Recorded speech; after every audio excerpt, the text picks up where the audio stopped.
Hello बच्चों, math competition class Amit sir की class में आपका बहुत बहुत स्वागत है। आरपीएससी फर्स्ट ग्रेड 11 अक्टूबर 2022 में फर्स्ट पेपर जनरल पेपर उसमें मैथ के जो क्वेश्चन आए थे आप उनको देखें। यदि n एक प्राकृत संख्या है तो 9 की पावर 2n माइनस 4 की पावर 2n हमेशा किससे विभाजित होगा? केवल 5 से, केवल 13 से, 5 व 13 से, या 5, 13, 19 से।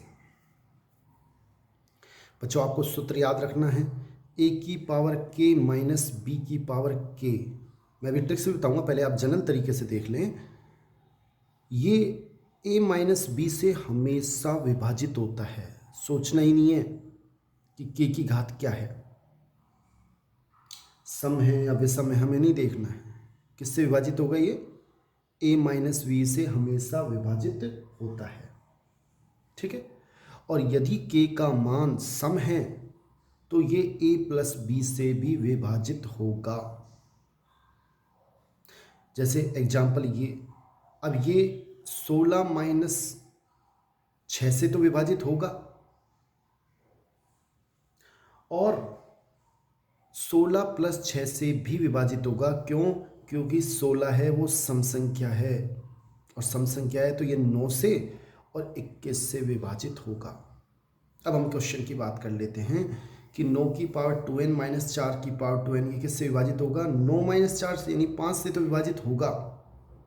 और ये देखें तो सम संख्या है, और सम संख्या इसका मतलब अगर k सम है, घात सम है, तो वो a प्लस बी यानी 9 प्लस 4 13 से भी विभाजित होगा। इसका मतलब इसका सी आंसर बिल्कुल ठीक है, 5 से और 13 से विभाजित होगा। मेरे ख्याल से आपको समझ में आ गया होगा, ये इसका सी आंसर है। नेक्स्ट बच्चों, इसी तरीके के एक इसकी भी चर्चा कर लेते हैं। a की पावर n अगर बीच में प्लस है तो वो a प्लस बी से विभाजित होगा। कब? यदि n विषम हो। ये ध्यान रखना है, n कैसा हो? विषम, सदैव विभाजित होगा n विषम। अब हमसे पूछा जाए ये किससे विभाजित है, तो किससे विभाजित होगा? घात विषम है तो 13 प्लस 15 28 से विभाजित होगा।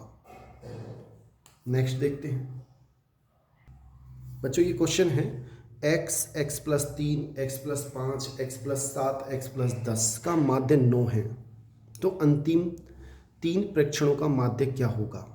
देखो, माध्य का मतलब होता है राशियों का योग बटा राशियों की संख्या। माध्य का मान मैंने 9 लिख दिया। राशियों का योग की बात करें तो x x x x x 5x plus 3 और 5 8 और 7 15 और 10 25 बटा 5। मैंने इसको इधर गुणा कर दिया तो 5x प्लस 25 बराबर 45। बच्चे गुणा किया, इसके नीचे 1 लगाएंगे, आपस में गुणा करेंगे, ये आ जाएगा। तो 5x बराबर 20 आएगा, और x बराबर 5 का भाग देंगे 4 आएगा। अब हमसे पूछ रहा है अंतिम 3 का माध्य। अंतिम 3 कौन है? 1 2 3, इनका माध्य क्या होगा? इन सब का जोड़ बटा 3, यानी कि x x x 3x बटा 5 और 7 12 और 10 22 बटा 3 इसका माध्य होगा। x का मान रख दें, x का मान क्या है? 4, यानी 4 तिया 12 और 34 बटा 3 यानी कि 11 से 1 बटा 3 इसका सही आंसर है सी। मेरे ख्याल से आपको समझ में आ गया होगा। नेक्स्ट क्वेश्चन देखते हैं बच्चों। नेक्स्ट क्वेश्चन है, एक बेलनाकार टैंक की क्षमता यानी कि उसका आयतन दे रखा है। इसके मात्रक से ही पता लग रहा है, घन मीटर। घन मीटर मीन्स आयतन, वर्ग मीटर होता तो क्षेत्रफल, तो आयतन जो बेलनाकार होता है उसका आयतन होता है पाई आर स्क्वायर बराबर 1408। पाई का मान 22/7, R square as it is. H का मान दे रखा है, गहराई मीन्स ऊंचाई, एच 7 है।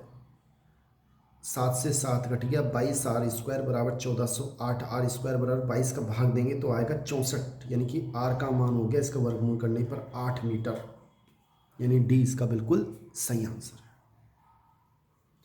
नेक्स्ट क्वेश्चन बच्चों, ये क्वेश्चन आप देखिए ध्यान से, आसान नहीं है लेकिन कठिन भी नहीं है। यदि alpha cube plus beta cube बराबर 7, अल्फ़ा प्लस बीटा बराबर 3, तो अल्फ़ा बीटा किस समीकरण के शून्यक हैं, किस समीकरण के हल हैं, सॉल्यूशन हैं। देखो अल्फ़ा प्लस बीटा में दे रखा है 3 और अल्फ़ा प्लस बीटा होता है -b/a। कई बार ऑप्शन से भी आप देखें तो इसमें -b/a किस में बैठेगा। अगर इसमें अपन अल्फ़ा प्लस बीटा का मान निकालें तो माइनस का 20/9 आएगा, 3 नहीं आया। इसमें कितना आएगा, इसका मतलब ये आंसर हमारा मतलब ही नहीं है। इसमें देखें अल्फ़ा प्लस बीटा का मान तो माइनस का b/a यानी 20/9 आएगा, ये भी मतलब नहीं है। इसमें देखें तो माइनस का b/a यानी प्लस के 27/9 3 आ रहा है, इसमें भी 3 आ रहा है, यानी 3 और 4 इन दोनों में से कोई सा हमारा आंसर है। आगे अब हमें अल्फ़ा बीटा निकालना पड़ेगा। कैसे निकालेंगे, alpha cube plus beta cube 7 दे रखा है, इसका सूत्र होता है alpha plus beta alpha square plus beta square minus alpha beta बराबर 7। ये इसका फॉर्मूला होता है। ये एज इट इज़ लिख दिया। इसको मैंने ऐसे लिखा, इसको अल्फ़ा प्लस बीटा का whole square -2 alpha beta minus alpha beta बराबर 7। Alpha plus beta as it is alpha plus beta का होल स्क्वायर माइनस के 2 अल्फ़ा बीटा माइनस के अल्फ़ा बीटा माइनस के 3 अल्फ़ा बीटा हो गए 7। इसका मान मैंने रख दिया 3 और ये इसका मान हो गया 9। -3 अल्फ़ा बीटा का मान कितना हो गया, अल्फ़ा बीटा छोड़ दिया, बराबर 7। इसको इससे गुणा करेंगे 9 3 9 3 27, इसको इससे करेंगे 9 बराबर 7 और 7 को जब मैं इधर लेके जाऊँगा 20 और ये इसको इधर ले आऊँगा प्लस, तो 9 अल्फ़ा बीटा बराबर 20, अल्फ़ा बीटा बराबर 20/9। c/a अल्फ़ा बीटा क्या होता है, मूलों का गुणनफल c/a। अब आप देखो कौन से इस तीसरे और चौथे में से किस में से c/a का मान 20 है। इसमें अगर c/a का मान देखें तो 20/9 बिल्कुल सही है। ये हमारा थर्ड आंसर है, सही आंसर, क्योंकि इसमें मूलों गुणनफल का मान 20/9 है, c/a का मान 9 है। नेक्स्ट क्वेश्चन देखते हैं। दो शंकुओं के आयतन का अनुपात हमें दे रखा है, उनकी ऊंचाई का अनुपात भी दे रखा है, उनके आधार की त्रिज्या का अनुपात क्या होगा। देखो पहले शंकु का आयतन और दूसरे शंकु का आयतन, इनका अनुपात 4/25 है। पहले हम जानते हैं शंकु का आयतन होता है 1/3 पाई r²h। पहले शंकु की त्रिज्या मैंने कैपिटल R मानी है, ऊंचाई कैपिटल H, और जबकि दूसरे शंकु है उसकी त्रिज्या मैंने मानी है स्मॉल r, ऊंचाई h। ये पाई से पाई कट गया, 1/3 से 1/3 कट गया, r² upon small r² into capital H बटा स्मॉल h का अनुपात 25/64 बराबर 4/25। इसको हम इधर ले जाते हैं, 64 ऊपर चला जाएगा, 25 नीचे आ जाएगा। जब ये संख्या इधर जाएगी तो पलट जाती है, ये ऐसे हो जाएगी। और ये किसका स्क्वायर होता है, 16 का। 64 इंटू 4 यानी कि 256, और 256 होता है 16 का स्क्वायर बटा 25 गुणा 25 यानी 625 यानी 25। इसका वर्गमूल कर दिया मैंने दोनों ओर, तो कैपिटल R बटा स्मॉल r का मान आएगा 16/25 यानी कि डी बिल्कुल सही आंसर है। बहुत बहुत धन्यवाद बच्चों, चैनल को सब्सक्राइब कर लें जिससे आपके पास आने वाली सभी वीडियो तुरंत पहुंच सके। थैंक्स।